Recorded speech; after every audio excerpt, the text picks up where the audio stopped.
कभी सोचा है कि जब कोई जुर्म होता है तो पुलिस असल में करती क्या है? उनकी कार्रवाई का तरीका कौन तय करता है? देखिए, सालों से इसका जवाब था सीआरपीसी, यानी क्रिमिनल प्रोसीजर कोड। लेकिन अब भारत में एक बिल्कुल नई रूल बुक आ गई है, भारतीय नागरिक सुरक्षा संहिता, या शॉर्ट में कहें तो बीएनएसएस। और ये पुलिस की जांच के तौर तरीकों को पूरी तरह से बदलने वाली है। तो चलिए समझते हैं कि इस नई प्लेबुक में आखिर है क्या। तो सोचिए, किसी ने पुलिस को फोन किया। अब आगे क्या? क्या पुलिस की गाड़ी फौरन निकल पड़ती है? वो सबसे पहले किससे बात करते हैं? ये वो सवाल हैं जिनका जवाब अब बीएनएसएस का नया कानून बिल्कुल साफ साफ देता है। चलिए इस पूरे प्रोसेस को स्टेप बाय स्टेप समझते हैं।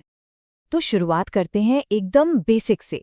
सबसे पहले हम उस स्टैंडर्ड प्रोसीजर पर नजर डालेंगे, वो तरीका जिसका पालन पुलिस को लगभग हर मामले में करना ही पड़ता है। ये आप समझ लीजिए जांच की नींव है, वो ब्लूप्रिंट जिससे हर चीज शुरू होती है। इस पूरे प्रोसेस को शुरू करने का एक ही ट्रिगर पॉइंट है, बीएनएसएस की धारा 176।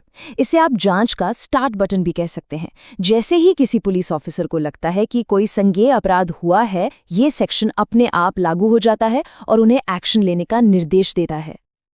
अच्छा, तो ये स्टार्ट बटन दबते ही पुलिस को 4 मुख्य काम करने होते हैं। सबसे पहला, वो फौरन एक रिपोर्ट मैजिस्ट्रेट को भेजते हैं। क्यों? ताकि एक जुडिशियल ऑफिसर शुरू से ही इस पूरी प्रक्रिया पर नजर रखे। दूसरा, वो खुद घटनास्थल पर यानी क्राइम सीन पर जाते हैं। तीसरा, वो सबूत इकट्ठा करते हैं और मामले की तह तक पहुंचने की कोशिश करते हैं। और आखिर में अगर सबूत पुख्ता हों तो वो संदिग्ध को गिरफ्तार भी कर सकते हैं। ये 4 कदम हर जांच की बुनियाद हैं। लेकिन क्या हर एक मामले में, चाहे वो कितना भी छोटा क्यों ना हो, पुलिस को गाड़ी में बैठकर घटनास्थल की तरफ दौड़ना ही पड़ता है? जवाब है नहीं। कानून कुछ सिचुएशंस में थोड़ी ढील देता है। अब हम उन्हीं अपवादों यानी एक्सेप्शंस को देखेंगे जब पुलिस इस स्टैंडर्ड प्रक्रिया से हट सकती है। कानून में ऐसी 2 खास स्थितियां हैं जहां पुलिस को ये छूट मिलती है। पहली, मान लीजिए कि मामला बहुत गंभीर नहीं है, जैसे कोई छोटी मोटी चोरी और शिकायत में ये चोर का नाम बता दिया गया है। ऐसे में पुलिस को मौके पर जाने की जरूरत नहीं। और दूसरी सिचुएशन तब आती है जब पुलिस को पहली नज़र में ही लगता है कि शिकायत में कोई दम नहीं है, मतलब जांच शुरू करने के लिए कोई ठोस वजह ही नहीं है। तब भी वो जांच न करने का फैसला ले सकते हैं। लेकिन यहाँ एक बहुत जरूरी बात है। अगर पुलिस जांच न करने का फैसला करती भी है तो वो बस फाइल बंद नहीं कर सकती।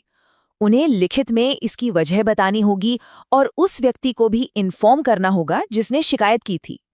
ये एक तरह का चेक एंड बैलेंस है जो ये पक्का करता है कि पुलिस अपनी शक्तियों का गलत इस्तेमाल ना करे और जवाबदेह बनी रहे।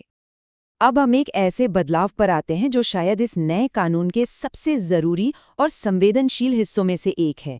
ये बलात्कार जैसे गंभीर अपराधों से जुड़ी जांच के बारे में है और इसमें पीड़ितों की सुरक्षा और सम्मान को सबसे ऊपर रखा गया है। इस नए कानून के तहत अब पीड़ित को उस दर्दनाक अनुभव के बाद पुलिस स्टेशन के चक्कर काटने के लिए मजबूर नहीं किया जा सकता। उनका बयान उनके घर या किसी ऐसी जगह पर लिया जाएगा जहां वो खुद को सुरक्षित महसूस करे, और बयान लेने का काम जहां तक मुमकिन हो एक महिला पुलिस अधिकारी ही करेंगे। उस वक्त उनके साथ परिवार का कोई सदस्य या कोई सोशल वर्कर भी मौजूद रह सकता है। ये सब इसलिए ताकि उस भयानक हादसे के बाद उन्हें और तकलीफ न झेलनी पड़े।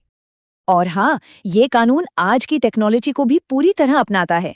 अब पीड़ित का बयान ऑडियो वीडियो के जरिए रिकॉर्ड किया जा सकता है, एक साधारण मोबाइल फोन से भी। इसका सबसे बड़ा फायदा ये है कि उनके कहे हुए शब्द बिल्कुल वैसे ही रिकॉर्ड हो जाते हैं, जिससे बाद में किसी भी तरह की गलतफहमी या बयान बदलने के दबाव की गुंजाइश ही खत्म हो जाती है। चलिए अब एक और बड़े बदलाव की ओर बढ़ते हैं जो पुलिस जांच में साइंस को सबसे आगे लाता है। अब गंभीर अपराधों में फोरेंसिक सबूत जुटाना और पूरी प्रक्रिया की वीडियोग्राफी करना कोई ऑप्शन नहीं बल्कि एक जरूरी नियम बन गया है। तो सवाल ये है कि ये नए वैज्ञानिक नियम कब लागू होते हैं? ये उन संगीन जुर्मों के लिए हैं जिनकी सजा कम से कम 7 साल की जेल है, जैसे हत्या, डकैती या बलात्कार जैसे मामले। मतलब इन केसेस में गलती की कोई गुंजाइश नहीं छोड़ी जा सकती। इसीलिए जांच के स्टैंडर्ड को भी ऊंचा किया गया है। इसका मतलब ये है कि अब इन गंभीर मामलों में एक फोरेंसिक एक्सपर्ट को क्राइम सीन पर जाना ही होगा ताकि वो वैज्ञानिक तरीके से सबूत इकट्ठा कर सके। और इससे भी ज्यादा जरूरी बात, सबूत इकट्ठा करने की इस पूरी प्रक्रिया को वीडियो पर रिकॉर्ड करना होगा। ये पक्का करता है कि सबूतों के साथ कोई छेड़छाड़ न हो और अदालत के सामने एक मजबूत केस पेश हो। अच्छा, हमने नियम तो समझ लिए, पर असल दुनिया में क्या होता है? अगर पुलिस किसी छोटी सी प्रक्रिया को पूरा करने में चूक जाती है, तो क्या पूरा का पूरा केस खारिज हो जाता है? ये एक बहुत बड़ा सवाल है और इसका जवाब हमें अदालतों के फैसलों में मिलता है। सुप्रीम कोर्ट के एक पुराने लेकिन आज भी बहुत रेलेवेंट फैसले पर नजर डालते हैं। इस मामले में पुलिस ने मैजिस्ट्रेट को एफआईआर की रिपोर्ट भेजने में कुछ घंटों की देरी कर दी थी। अदालत ने साफ कहा कि सिर्फ इस छोटी सी प्रोसीजरल देरी की वजह से हम पूरे केस को खत्म नहीं कर सकते, खासकर तब जब बाकी सबूत बेहद मजबूत हों। तो इससे मतलब क्या निकलता है? मतलब ये कि हाँ, प्रोसीजर जरूरी है, वो निष्पक्षता की गारंटी देता है, लेकिन आखिर में अदालतें सबूतों के वजन को देखती हैं। अगर सबूत ठोस और भरोसेमंद है, तो वो प्रक्रिया की छोटी-मोटी चूकों को नजरअंदाज कर सकती हैं। कह सकते हैं कि न्याय का तराजू अंत में सच्चाई की ओर ही झुकता है, सिर्फ नियमों की किताब की ओर नहीं। तो हमने देखा कि बीएनएसएस पुलिस जांच को कैसे बदलना चाहता है, इसे ज्यादा साइंटिफिक, ज्यादा जवाबदेह और पीड़ितों के प्रति ज्यादा संवेदनशील बनाकर। ये नियम कागज पर तो बहुत शानदार लगते हैं, लेकिन असली चुनौती इन्हें जमीन पर उतारने की है। क्या हमारा पुलिस सिस्टम इन बड़े बदलावों को हकीकत में बदलने के लिए तैयार है? इसी सवाल का जवाब भारत में न्याय के भविष्य की दिशा तय करेगा।